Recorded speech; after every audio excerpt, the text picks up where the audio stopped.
Everybody, back again another week for God's views on political news. I'm so glad that you could join us.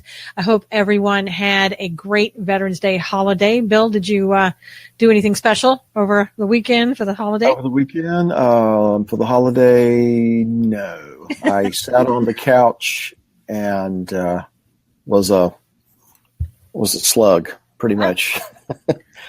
Watched old movies with my kids. My wife was out of town, so we ate pizza and watched movies. Sounds like think a married guy with kids would just order pizza, stay inside. Left the refrigerator door open, let them run around with scissors, all that kind of stuff. Well, it sounds good. But just don't do it ever at my house. I tell my husband, you don't be doing that stuff. But anyway, I'm glad to see Robin's back with us today and other people in the chat room. Again, feel free to ask any questions that you want to ask during the show. Make any comments that you want to make. It's perfectly fine. Just do it at any time. We'll take some of them as we can. And I tell you, Bill, what I noticed on Friday night, 3 more accusations of people who in Hollywood who supposedly did sexual harassment or sexual acts on a person came out against George Takei. You know him as Sulu from Star Trek, allegations with him. Richard Dreyfuss. And the person who was in Anthony Edwards, I believe is his name, in Top Gun, he named somebody else who said that sexually harassed him. It seems like all we get these days, we're hearing one story after another of sexual harassment, sexual allegations. And so your opinion just on that so far? Well, I mean, it seems to be the thing to do now is to name names about people who are at least accused of sexual harassment or some kind of sexual impropriety. And if they're true, that those kinds of things need to be addressed. If it's just because, I want to get my 5 minutes of fame, and I think that there's a possibility that there are some people who would stop at nothing to do that, then that's another issue. But back to the Hollywood, we've said it before, Hollywood is a cesspool. It's wicked in its core, so I'm not real surprised to find out that, people are doing things they shouldn't be doing. This is nothing new with Hollywood. It goes back almost to its very beginning. And just to kind of tag another name onto that list of people being accused or making accusations, this guy, Corey, I can't remember his last name right now for some reason. Feldman. He supposedly is naming names of people who are accused of pedophilia. I think Charlie Sheen got accused of some things too. So there's a lot of accusations flying around. I think, though, if there is any validity to it, people who make accusations should be prepared to press charges if there is something criminal involved. And that would be my standard on that. If you're going to press charges, if you're going to name names and you're going to uncover someone's nakedness, then you need to follow through and press charges if you can do that. Yeah, and I was going to say, what do you say to those people who would counteract that and say, well, but some of these, the statute of limitations have already run, so I can't press charges, but I want to tell my story, and I'm just now able to tell my story. What do you say to those people? Well, I don't think there's one size fits all an answer for that, that's going to address each and every situation. I just know me personally, if I was going to do something or if I was going to say anything and I allowed, if I was not going to say anything and I allowed the statute of limitations to expire, then, what good is there in bringing it up after there's nothing I can do about it other than to embarrass the person, but that's just me, that's just how I see it. If something had happened to me like that, statute of limitation expires, I doubt very seriously, that I'd be saying anything later. I would have wanted to do that long before, but that's how I see it. Right. That's just the kind of person I am. A woman who has been harassed or even worse, raped in some cases. Of some of these accusations are using that word, and I don't know how to get into the head of a person who's had that happen to them. So I can't really say this is what you should do and you shouldn't do. I would just hope that if something happened to someone like that, they would speak up then and now and press charges and have the courage to do that. And hopefully there would be people around them that would support them in that. I guess there are situations that's not the case. They don't feel like there is anyone they can go to or anyone that will believe them or what have you. I really don't know what to say to those kinds of situations. But in general, I just find it, I don't know, bothersome that just now people are saying things years after the fact. It's apples and oranges, but now they're saying, in some of the Democratic leaning papers and magazines and websites, now we need to do something about Bill Clinton. We need to repudiate Bill Clinton for his improprieties. Now that he's out of office, his wife is not going to be the president. They've closed down the Clinton Foundation and it's safe to do so. Now they're going to say something. No, just keep your mouth shut. That's how I kind of feel about it. If you didn't say anything then, don't say anything now. So anyway, I don't know if I'm making any sense here. I just feel like that if you haven't said something for 10 years, 15 years, 20 years, and there's no avenue for you to press charges or you're not willing to press charges, maybe you shouldn't go to the National Enquirer. Yeah, and it's a really tough question. And we have Sue who's saying, but you could prevent it from happening to someone else if you speak out. And every person is different, is what you said too, Bill, and it's absolutely true. There are some women who are strong enough to speak out right then. There are some women who may, and I'm just using women because I'm a woman, so I'll just take the woman aspect of. Yeah, thank you. and there are some people who, might take 10 years, 15 years, or 20 to speak out, and they feel like it's time to speak out. And I don't have a problem with that. I guess my situation, I more have a problem when it looks suspicious, and let's just get into it. I'm talking about Roy Moore. Right. It looks suspicious. I don't know if the man is, and I want to say this right up front. I don't know if the man is innocent or guilty. I don't know. And we're not here today to decide that. What I'm saying is I want to look at factual information. I want to look at what we've been talking about, what we've been seeing in the news. And what I'm seeing, some of this looks very suspicious to me. And having been a former practicing attorney, I can tell you honestly that if you're going to make a statement about somebody, I want to see the facts.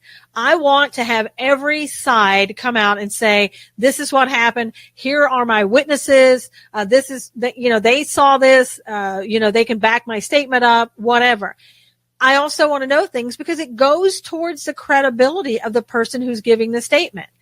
And I think there's kind of a taboo, if you will, that whenever an accuser makes a statement, we're supposed to believe it automatically.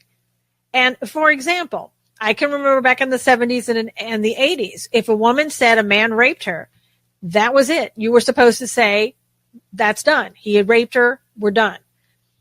And I, looking at it from an adult perspective, I don't think that that's the best way to handle things. I think we need to look at all of the evidence. Now, Robin is saying my issue is that many were children and were probably afraid at the time to speak out.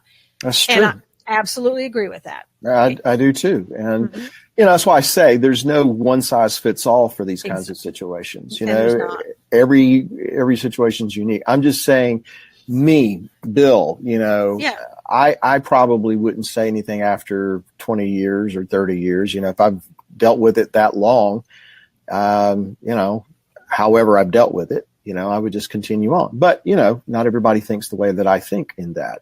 Yeah. And particularly when you get into, ladies who have been abused, even raped, and I want to choose my words carefully here. I know of some women who, were abused like that and have chosen not to say anything publicly. They've spoken to people privately, and, family and things like that, but they just don't want to get into it publicly. Then some people later on, they decide that's what they need to do.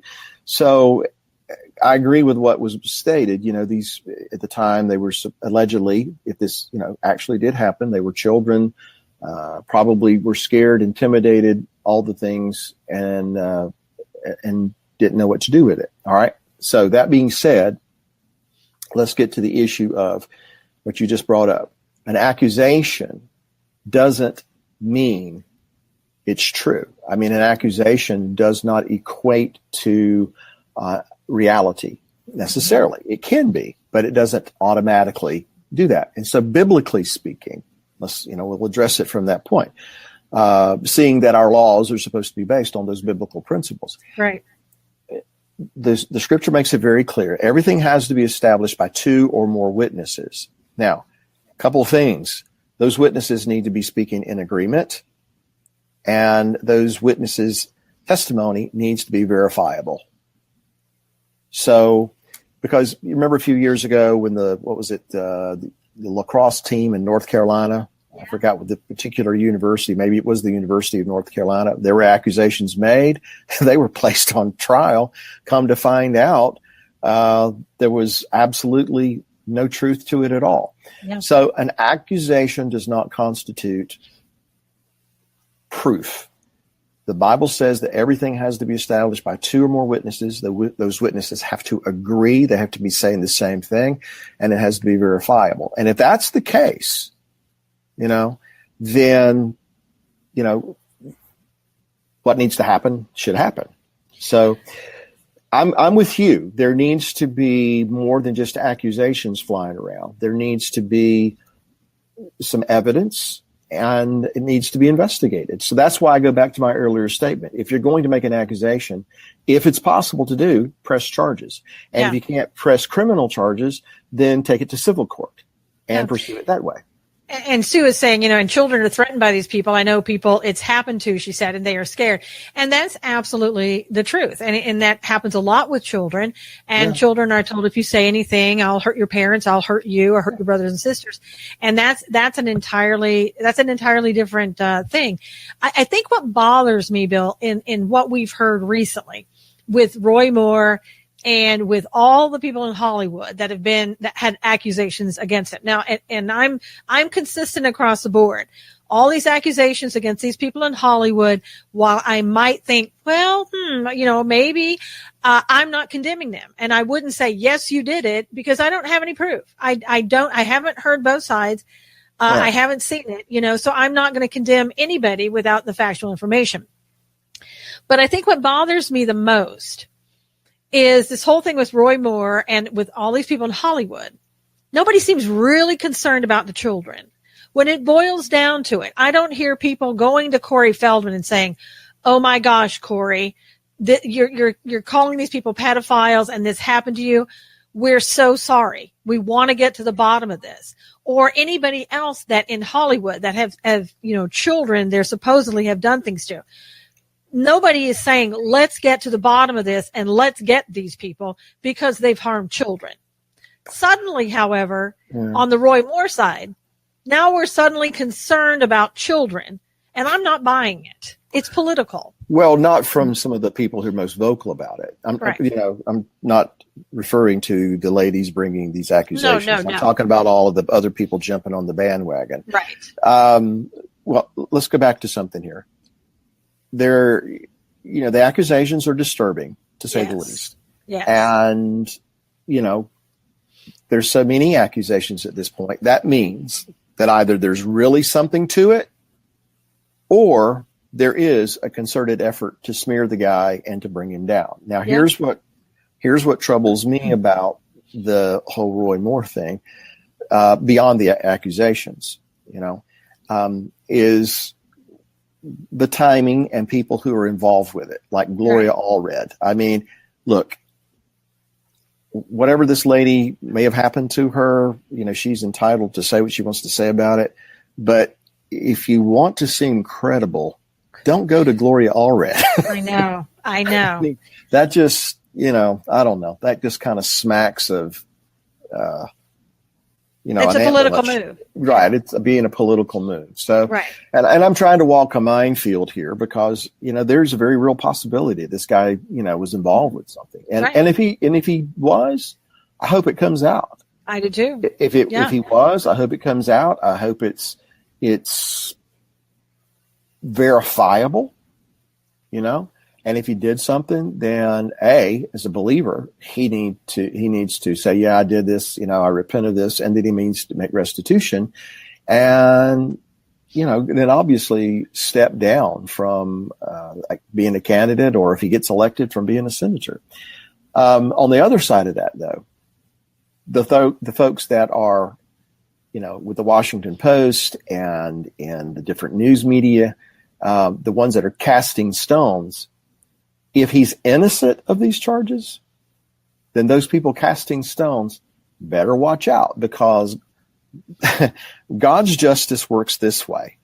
You accuse someone who's innocent of something, and your skeletons get exposed. Your closet gets opened. Your past is going to get exposed. I would hate for anybody that's listening to this right now, go back 40 years into my past and start digging up stuff because you're going to find it. Yeah. That's just the way it is. Now, nothing criminal, thankfully, but immoral, unethical. But as a believer, that's why I trust and am thankful for the forgiveness that comes with believing in the Messiah and putting my trust in him and acknowledging my sins before God. And I believe that he's faithful and just to forgive us of our sins. That, however, doesn't mean that there aren't consequences. So where Roy Moore is concerned, I think that if there's anything to this, then he should do the right thing. And at this point, let the people of Alabama off the hook. Or if he's innocent, then he needs to bring all the evidence that he can possibly muster to allow the people of Alabama to go into the polls and to have confidence that he's telling them the truth. And I think too, and I want to bring up this point because I think in any time that we're talking about such a sensitive issue as this, I think when I find this a lot of times when I want to talk about the facts and really look at what we have, because I don't want to unjustly on anyone, no matter who they are, accuse them of something and condemn them for it without factual information. Yeah. And I want to point out again, that doesn't mean that you and I are insensitive to the topic, and we're not saying again whether he did it or didn't. But we need to look at facts, and we need to do that for every situation. Yeah. And looking at facts doesn't mean that you agree with somebody, one or the other. So I just kind of want to make that clear. Well, he shouldn't be defended because he's a Republican, and he shouldn't be attacked because he's a Republican. Exactly. It should stand on whether or not, there is evidence of wrongdoing. And if there is, then let's do what needs to be done. Right. And let's start looking at some of the things that, he's being accused of. I mean, first of all, it seems that the majority, there have been 5 women so far that have come forward. And it seems like the majority of them are 17. There was one that was named that was 14. I'm a little confused sometimes because I don't know if they're talking about this woman, her last name is Korfman, who said that, he met her in the hallway. I don't know if that's the same woman, if anything happened at 14 or if it was 17. I don't know.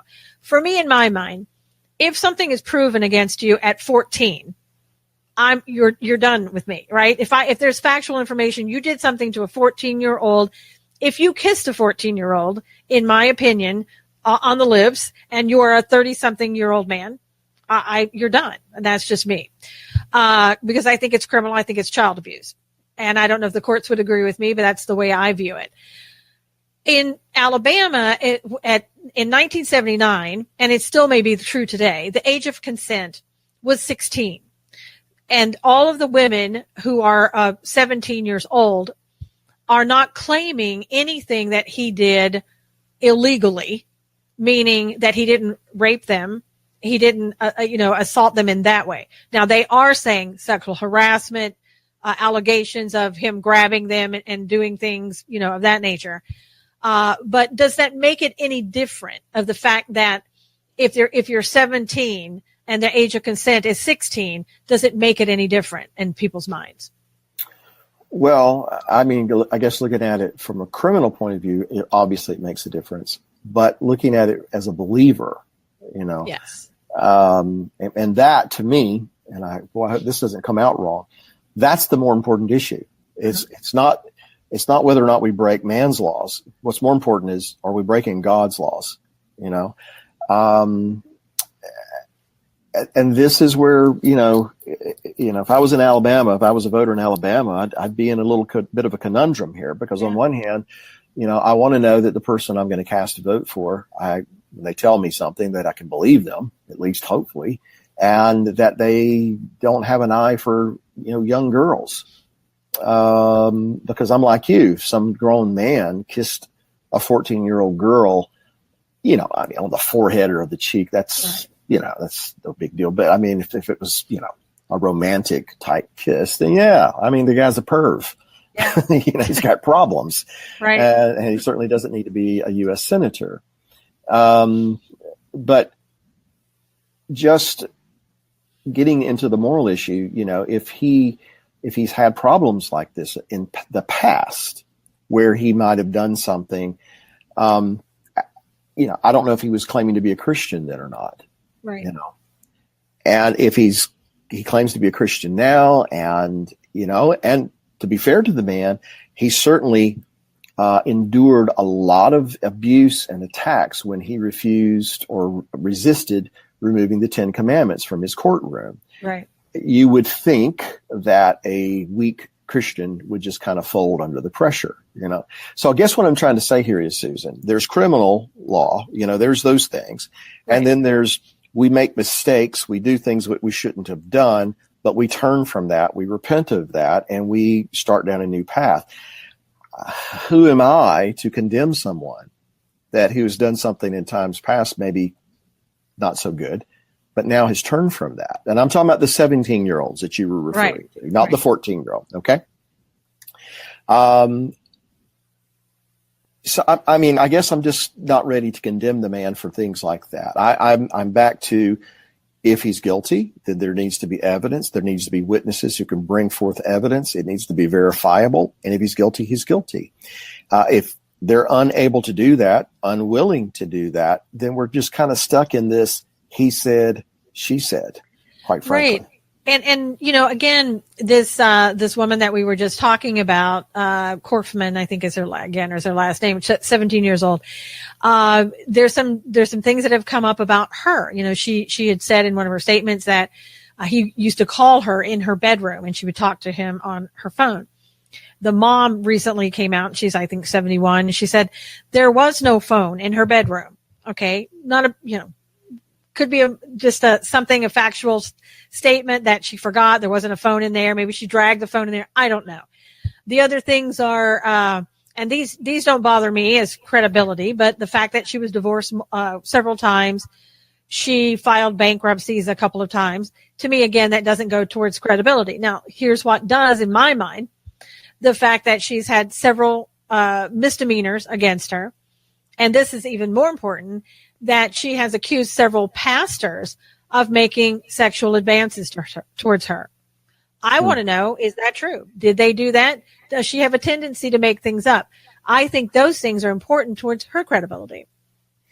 Well, as far as the idea that she's accused other people of this kind of thing, I think that would be something that should be investigated, but within the context of, a court of law, either right. A civil case and if it's possible, a criminal case.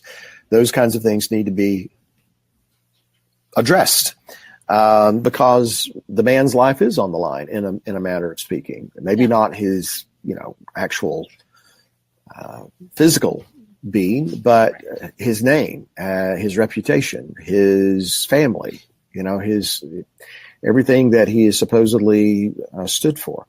So that is worthy of, in my view, really getting into this and pressing the point. And if they don't, I think he should.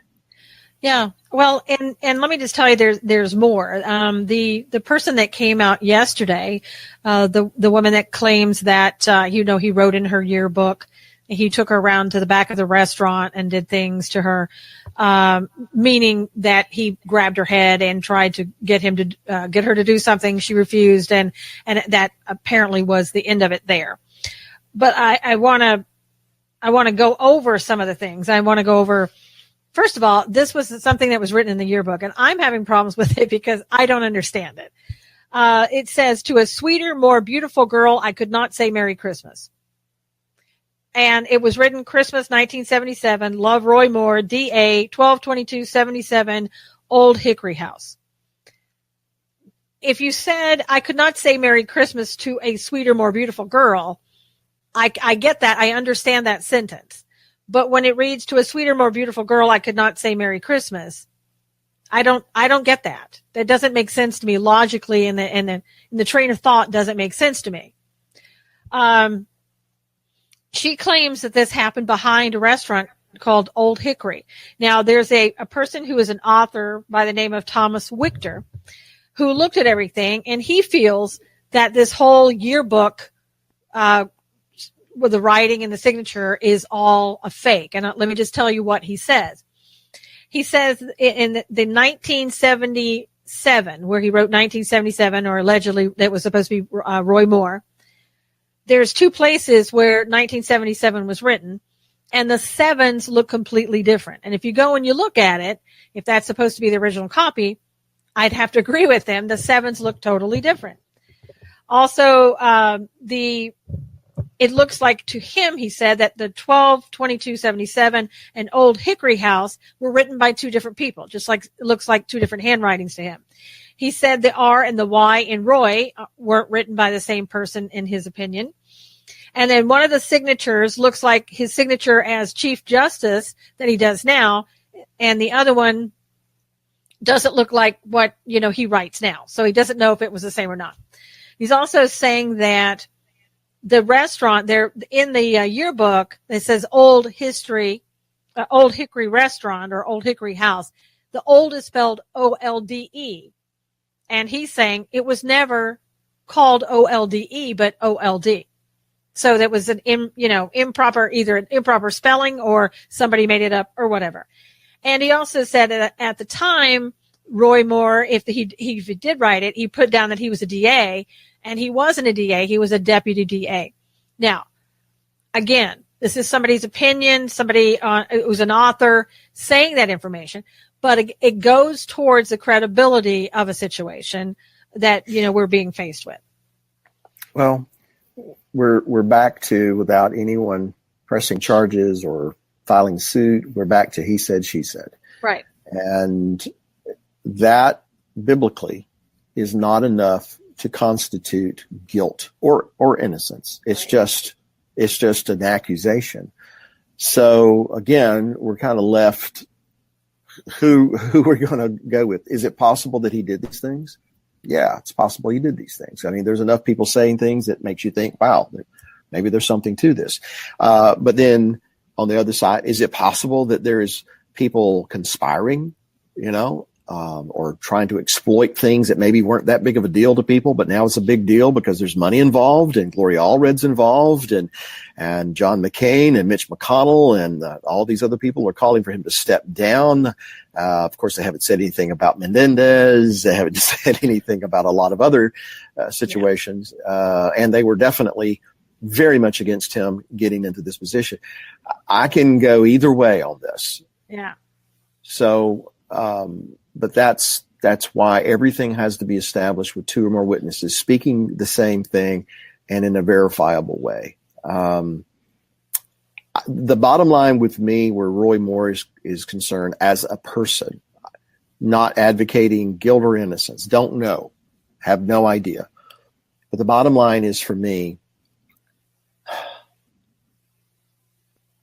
the people that you're representing or will represent don't need to be held hostage. They need to know one way or the other. Yeah, I mean it's really hard though too, because we have, and I want to say the side that's against Roy Moore, because again I'm not on one side or the other. The New Yorker has come out and said, when he was growing up in that town, Roy Moore was banned from the Gadsden Mall, when he was like in his 30s, which seems odd to me that you would ban a grown man from the mall. And they said the reason is he was known to kind of badger teenage girls. Okay, what does badger mean? Whose definition? What does it mean? So, I mean, and they said we've got 2 police officers, some former employees that used to work there, said all of this. And of course, no named sources, not one single one. I want to believe somebody. I really do. Whoever it is, let me just be clear. And like you said, we need evidence. But it's strange to me in all of this that we can't find somebody who's willing to say, look, I know he did it. I saw him do it. I know what kind of man he was. Here's what people said. Here's who they are. And what I am uncomfortable with is that I want the person who's 14 years old. I want that person to come forward. I want that person to say, here is what happened, and just give me details on what happened. And, there are times there's not going to be a witness to something that happened. But why is the 14-year-old being quiet and these other people who supposedly they, can't really get him on anything because age of consent, why is it the 14-year-old coming forward? It bothers me.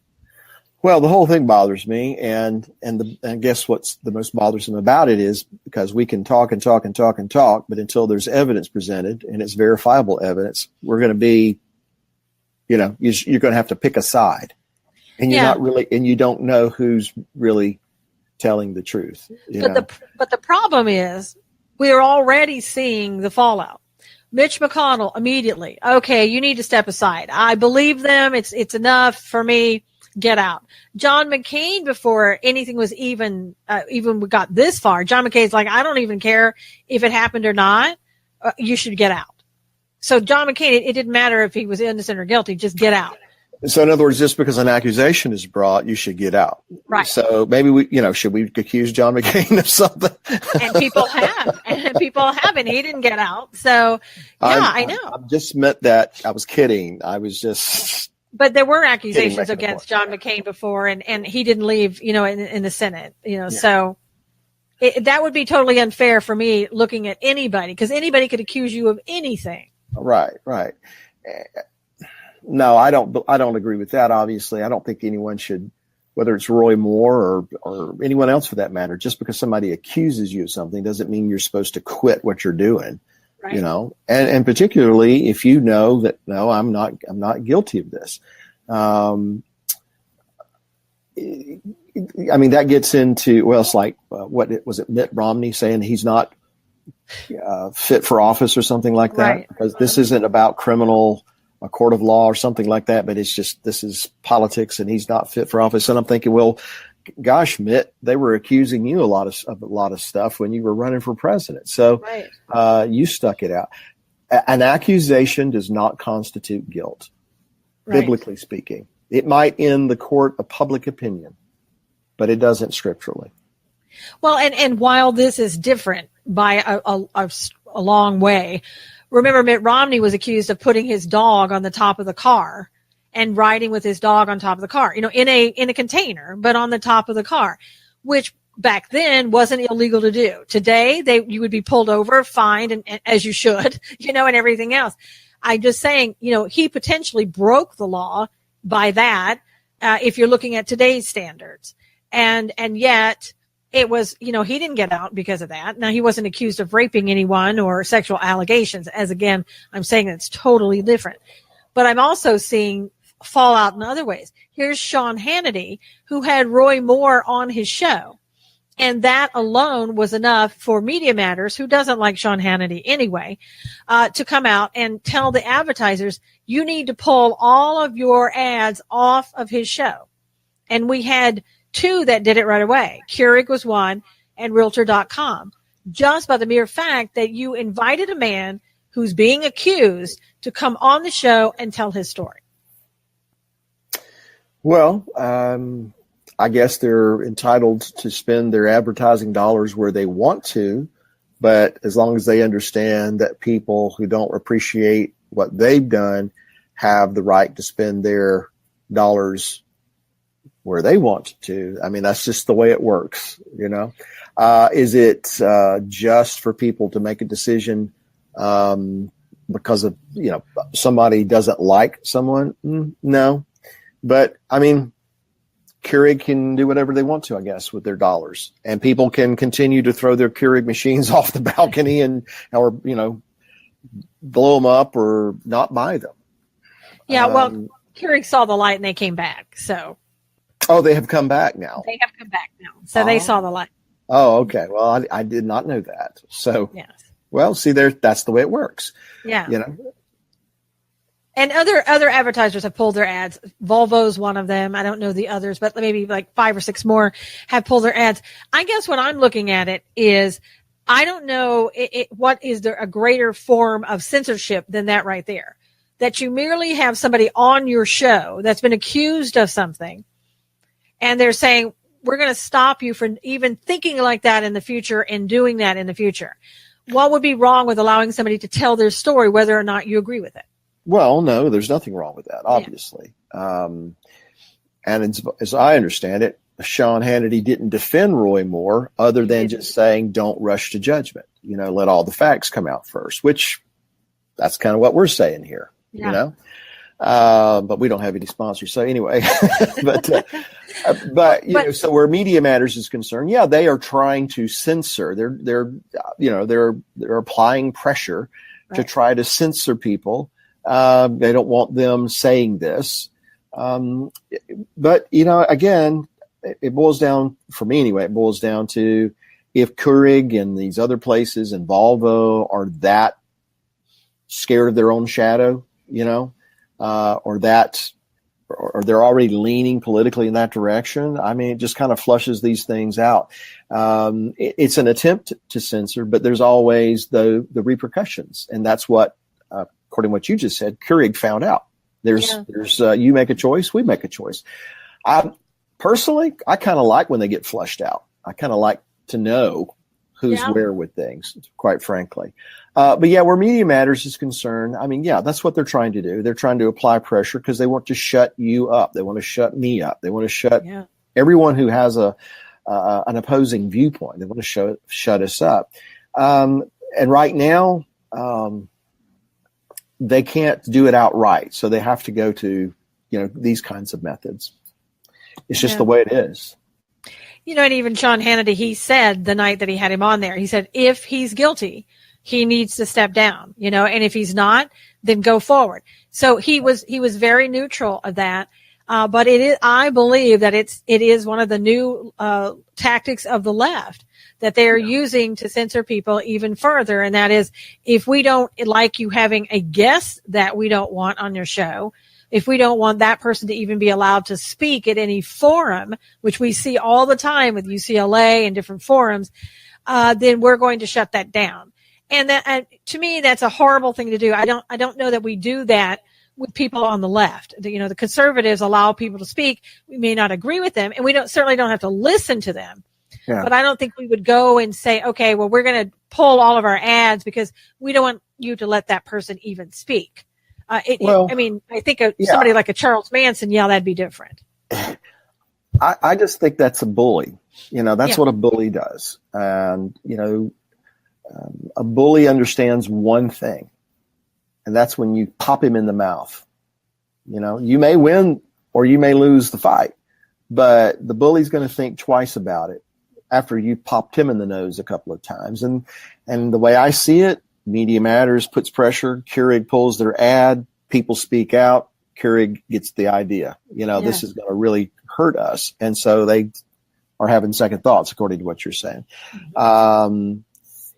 But going to the bigger issue, that's the age in which we live, that there are people who are so radical in their views, they can't handle anyone having an opposing view. They can't handle it. And so they try to bully people into silence or intimidate them into softening what they believe or how they say it. That's that's the game of the adversary. That's what he's always done. Get us to coexist, get us to, mix what we know to be true with things that aren't true.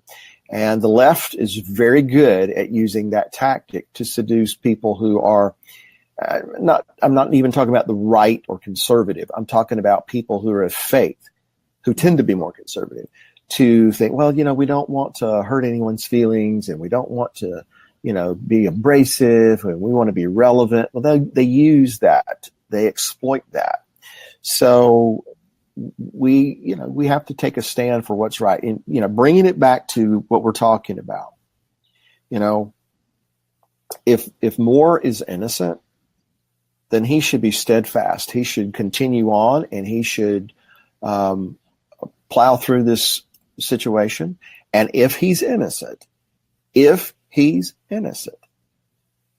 then we need to pray that those that are trying to, bring him down through false accusation are themselves exposed. But I will also turn that around and say, if he's not innocent, then he needs, as a Christian, he needs to do the right thing, fess up, address it, step aside, deal with these things, and let God do what God does in his life. Absolutely. That's what I believe.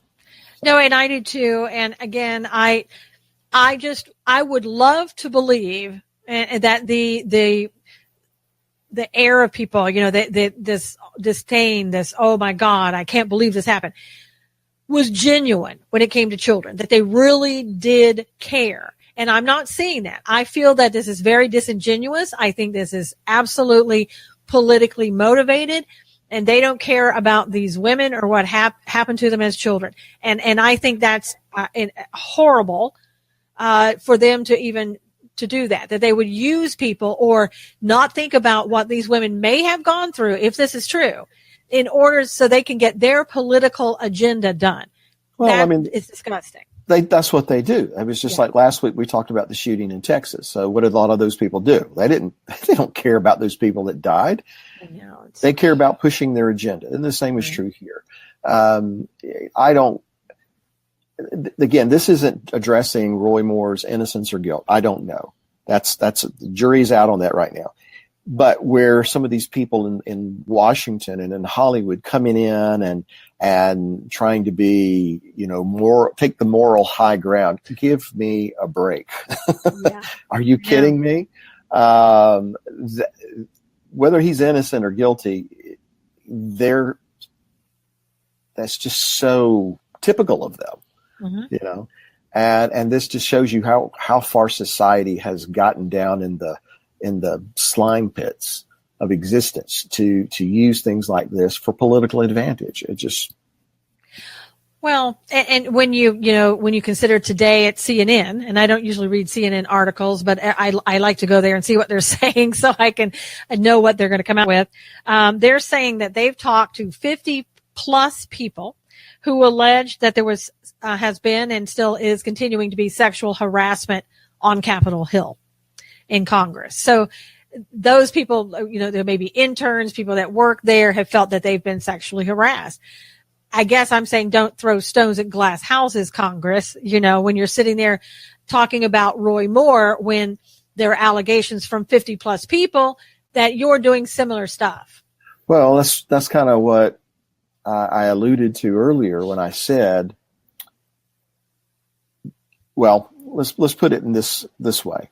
You remember the story in the Bible where the woman who was caught in the act of adultery, she's brought to the Messiah. Now, the Bible makes it very clear they weren't concerned about this woman. They weren't concerned about what was right. They were trying to catch Jesus in something. They wanted to have something on him. All right? So they're going to use this situation.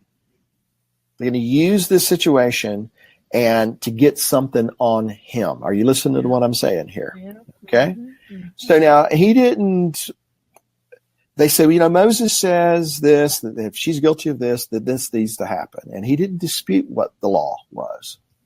But he's writing around in the dirt. And finally, he says, okay, you guys that don't have any sin, you go first. Mm-hmm. So in that story, we know that everybody walked away. Obviously, they knew in their hearts they had sin in their heart. And they at least then had the good sense to just leave it alone and walk away and not bring any more accusations. All right. I don't think people in Washington have that kind of sense. I don't think that they really understand that concept. And so that's kind of what I was alluding to a while ago. Yep. If you're going to cast these stones at Roy Moore, again, whether he's guilty or innocent, I just pray that that will come out so that we can move on. But those that have joined in and cast stones at him, they need to be careful, because the way you're judging, you're going to be judged. Right. If you're going to jump on without knowing all the evidence, not knowing all the facts, if you're going to make a judgment, John McCain, Mitch McConnell, Mitt Romney, all these guys, and pass judgment, watch out. Yeah. Because that's how you're going to be judged. And that's the way biblical justice works. You cast stones, you better not have any sin, because if you do, it's going to be exposed. So all the more reason for you and I and others not to pass judgment, to wait for the evidence, to wait for the facts. It's unfortunate that these accusations are coming up at this very, inconvenient time. Right. But we still need to wait for the evidence. We need to wait for proof. And if he's guilty, he's guilty. Right.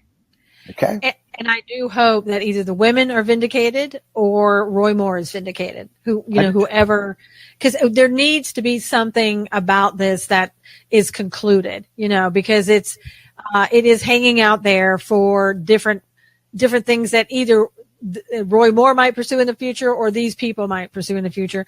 And I am a little bit saddened to see, Ted Cruz, Mitch McConnell, some of these people that they're going to do that anyway, but just saying, just give up, move on, and just let's move on and get somebody else.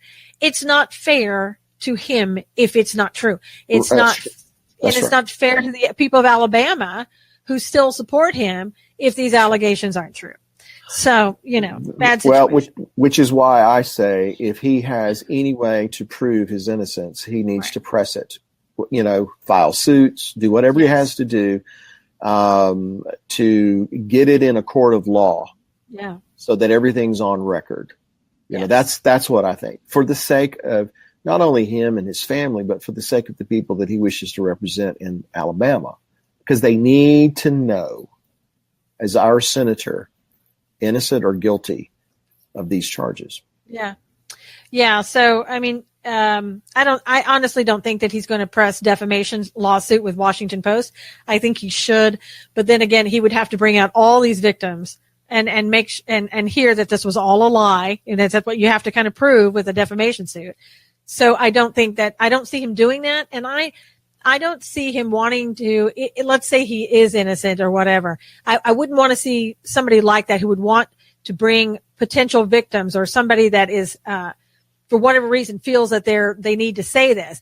Would you want to drag them in there to court? Maybe they've been abused by somebody else and this is the way they're talking about things. Would you want to bring them and traumatize them again? I mean, if you're the guy who's being accused, maybe you would. Well, so. If it were just Joe Blow, probably not. Okay. But if these accusations are not true, then the people of Alabama are being traumatized. Yeah, exactly. Yeah, there's a lot of so people. you have to consider that as well, or he or someone like him in that situation, if he's innocent. I want to re-emphasize that over and over and over again. I know. If he's innocent, and he knows he's innocent, he has to consider, those people in Alabama, because they're being traumatized. They're kind of being pulled in all these different directions too. So I think there's something to be said for that argument as it relates to bringing these people who are making the accusations into it. I want to say this while it's on my mind, and we kind of addressed it earlier. If these things happen, these women were young, they were children, they were kids, they didn't know what to do, they didn't know where to turn, didn't know who would believe them. I get that. I really get that. I have to say that I don't understand why now. Why not 5 years ago? Why not 10 years ago? I don't understand that. I mean, I'm not saying there isn't a legitimate reason. I'm just saying I don't understand it. But if you're going to bring the accusations now, then bring the proof. If there is any proof, if there is any evidence, if it can be corroborated, bring these things forward. You press the point on that end. Yeah. That's how I feel. It's true. And, the goal today was just kind of bring this up and have people really think about it, because people are really divided on both sides, and it is as we've said in the very beginning, it's a very sensitive issue. Yeah. And hopefully it will be resolved. And my guess is it won't be, to be honest with you. If God could just kind of wrap it all up, put a nice little bow on it so that we'll know, that would be good. But it doesn't often work that way. I know. It doesn't. Yeah. So if I'm somebody who lives in Alabama and I'm going to go into the polling station and Roy Moore is on the ballot, I'm going to have to make a decision based not on accusation. I'm going to have to make a decision based on the fact this is not proven. This has been accused. It's not proven. What I do know of Roy Moore is all the things that I've seen him do and the actions taken in the public eye. Right. I'm going to make a decision based on that at this point. Yeah. And what I would do if I were in Alabama, I would spend days at this. I would be praying to God and asking, show me, God, give me peace about this. What do you want me to do? Am I faced with somebody being accused and they're really guilty? Or is this person really innocent? You tell me, God, what you want me to do. It'd be tough. That's probably the best thing to do, actually. I can't help but think of the old Jimmy Stewart movie, Mr. Smith Goes to Washington. Yeah. So there are times, and it's possible that people could just be being attacked and being smeared. It's possible. I know. And I go back with people from Hollywood. Maybe they're just being smeared too. Maybe they never did anything. And again, it wasn't that long ago on some of these people. I would actually go into court and for defamation. Some of these were, maybe early 2000s, but they were in, this last couple of years. I think it's worth pursuing to have your name cleared if you're innocent. Mm-hmm. Well, sometimes, again, it doesn't work out the way we'd like for it to, but I think as believers, here's something we all need to take away from this discussion today, Roy Moore aside, is that to remember that the adversary, Satan, is the accuser of the brethren. He's the one who makes accusations. That's what he does. That's his game. All right. God doesn't condemn people. God will challenge people, and he will put things in our path to come to provoke us to come face to face with things that need to be dealt with. But he doesn't condemn us. He gives us opportunity for repentance so that he can restore us. We may not like the process, and sometimes it's very painful. All right. But he doesn't condemn. And so neither should we. We shouldn't make accusation. We should wait for the facts to come out. And then if Roy Moore or whoever else, it doesn't have to be a senatorial candidate, anyone we come in contact with when they're going through something like this and they're being brought face to face with their past, things that are unresolved, if that's the case, right.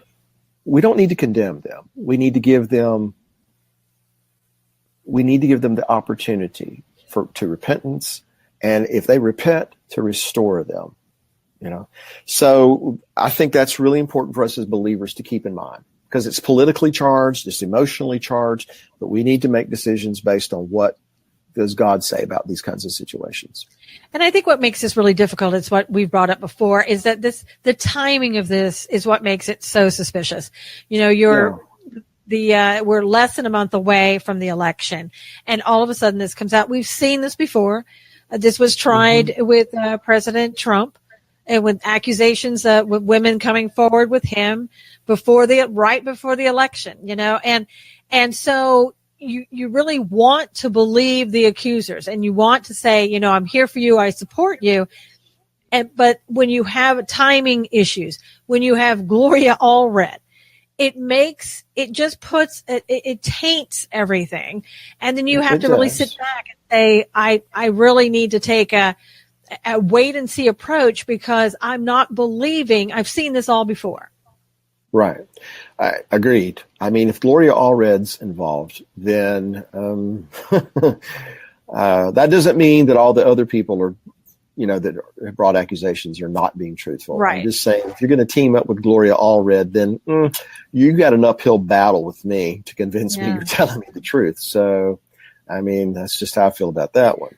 And that's a shame, because if that woman is telling the truth, it taints her testimony, because she's got Gloria Allred, so. Well, it is sad that this is what our society is all about at this point in time. Nobody apparently believes in integrity. Nobody believes in repentance and restoration and trying to do the right thing. It's all about forcing our agenda on someone. And I don't mean just from the left. I mean just across the board. And we'll exploit anything we can. And I'm speaking we, in general terms, in our society, we'll exploit whatever we can to further our agenda. Whether it's gun control, this issue, other issues, and it gets tiring. It's we are in desperate need of national revival. We really need God to move, not only in our own lives and our family, but across this nation, and to kind of bring common sense back, and common decency and consideration for one another back. Yeah. Anyway. Well, and I think also, Bill, I think that for so many years there's been, I think it's been concealed about children, pedophilia, child abuse, sexual abuse, all that. I agree. And again, I want to see people who are genuine, going into this and delving into that and really putting those people behind bars. And I haven't seen that. Yeah. But I haven't seen that. I don't see a genuine concern. And I'm not talking across the board for everybody. I'm talking about those people, in Congress, those people in higher ups, even people, Corey Feldman, a couple of years back by Barbara Walters, was accused of, well, Corey, do you really want to come out and say that? Because, you could take down a whole industry. Well, if it's true, I want Corey Feldman to name names and get these people arrested, because that's the right thing to do. I agree, because the only thing worse than a pedophile is a murderer, as far as I'm concerned, if people are doing that, then we actually have an obligation scripturally to put a stop to that kind of thing. So I agree with that 100%. And it is kind of covered up, or has been through the decades. Yeah, maybe God is, using this to kind of shed light on those kinds of things. Yeah. And I think, we have about a minute or so left, but I think that one of the reasons that it has been covered up for all these years, especially if the allegations are true about Hollywood, it's big money. Child sex trafficking is $1 billion industry. And shame on the people who have covered it up. Shame on the people who have said absolutely nothing about it and allowed it to continue because they benefited some way financially or some other way. That's the horrific part of it as well. You can't really expect people who support going into a mother's womb and ripping a baby apart to really care much about children anyway. Yeah, even after they're born. Yeah, good point. Yeah, we I think today's show, as you've said, and we've alluded to many times, there's a lot in our society that needs to turn to God for. It's not, politics isn't going to solve it. Any other industry isn't going to solve it. It's turning to God, focusing on God, asking for forgiveness and repentance, as you said, and focusing our attention on what is important and what we need to do going forward. And so, hopefully we've learned that. And I want to thank everybody for being here today. Thank you so much for supporting our show. If you would, please retweet this and share it to as many people as you can. God bless you. Thank you for everybody being here today in our chat room and again, supporting us. We'll be back again next week. Take care. God bless.